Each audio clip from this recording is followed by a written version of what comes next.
Hey everyone, welcome back to the Quad Method. My name is Miles Kenobbie, and I'm here to talk to you about scrapes, what I focus on, and what I try to achieve while playing them.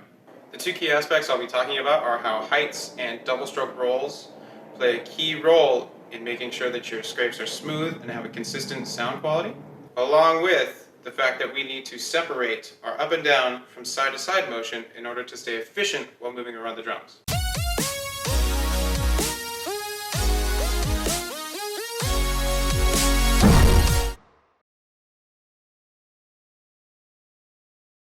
Alright, so Stephen has already discussed with you on how we have to really dig in to those double strokes on drum 2 like he talked about.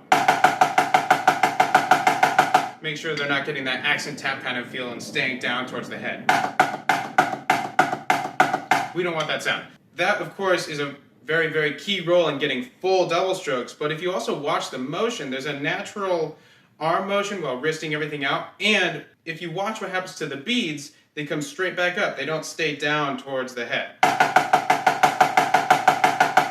See how they come back to this kind of resting position? When we do this, this needs to apply to scrapes just as much. So when you move, it needs to go up, stroke it all the way out, and then the bead comes back to this resting position, right?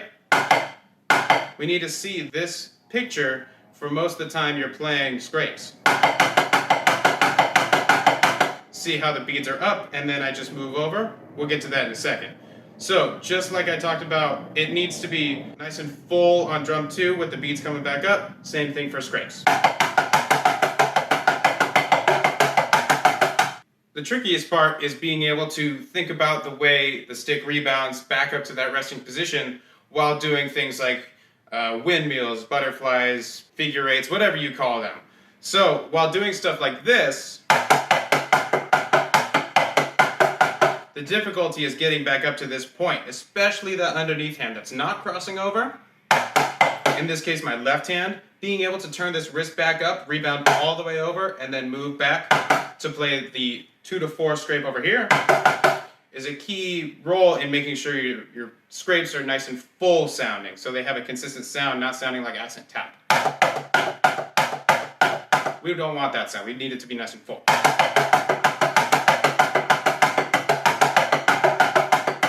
So the focus should be making sure that your beads are coming back up to this wrist turned position and moving around like that after playing that double stroke. Just like drum 2, it correlates with all the other scrapes we already played. Just a side note, that resting position is able to be adjusted height-wise. At this point in time, we're discussing forte heights, but that can be adjusted for the speed of scrapes you're playing at. Just keep in mind that the heights should always rebound to the max height you're trying to play. So if you're trying to play a 6-inch scrape passage, they should always rebound back to that 6-inch wrist turn. After that, we have to talk about the idea that we have to separate the up and down while focusing on getting back to this resting position.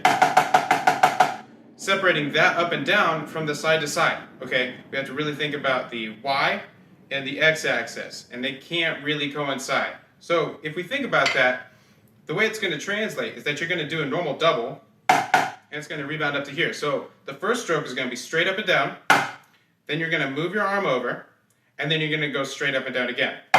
Okay? And then when you go back, straight up and down. Side to side, up and down. See that? Very distinct difference. When you put those kind of together, we're not looking for a combination of the two, but the stick, the bead, is going to look like it does an upside down U. Okay, it's going to do this pattern just because of the fact that in order to get quicker scrapes, you have to move your hand over pretty quickly. But we're not looking for some sort of side-to-side motion where we are kind of swiping at the drum in order to get these scrapes. And we're also not looking to go past where we need to go. Okay, all you have to think about is up and down, or down and up, sorry, and then over and down and up. You don't need to go any farther than this point, and when you go back, you don't need to go any farther than this point. This is going to really help with staying consistent with your scrape zones, right? So really focus on up and down not being affected by side to side. Okay, this cannot be affected while we go here.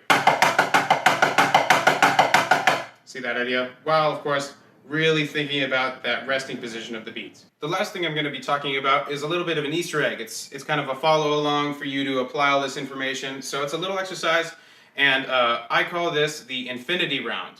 So it's basically a back and forth through the drums, and it never stops. Okay, it's a 7/8 pattern, just like our singles, that idea.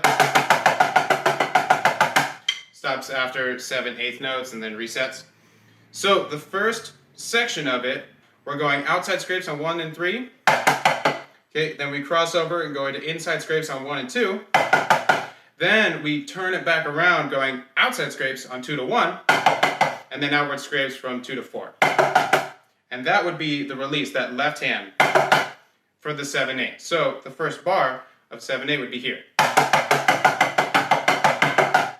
Just like that. And then from here, it kind of does a mirror of it. So if we think about that, so we would do an outside scrape on 2 to 4, inside scrape from 2 to 1, outside scrape from 1 to 2, and then outside scrape from 1 to 3.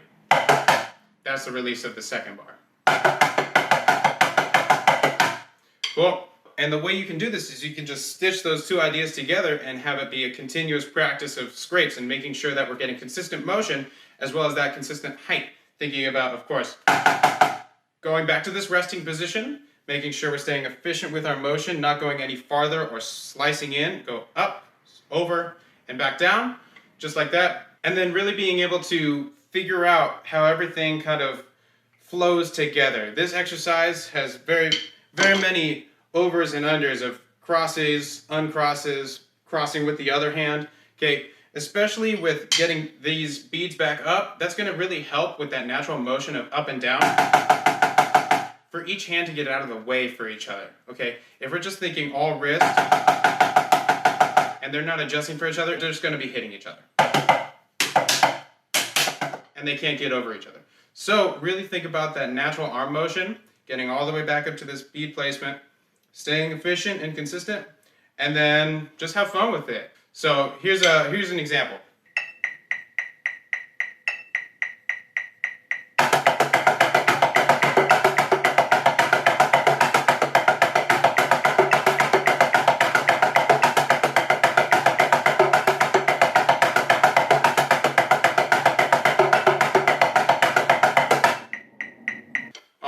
That's all I got for you today. So thank you for watching. I really appreciate all the support on Steven's page, The Quad Method. He's doing a fantastic job with supplying great information for all of you out there who want to learn and get better. Other than that, that's all from me. Take care, and I'll see you next time. Oh, wait. We know. Bye.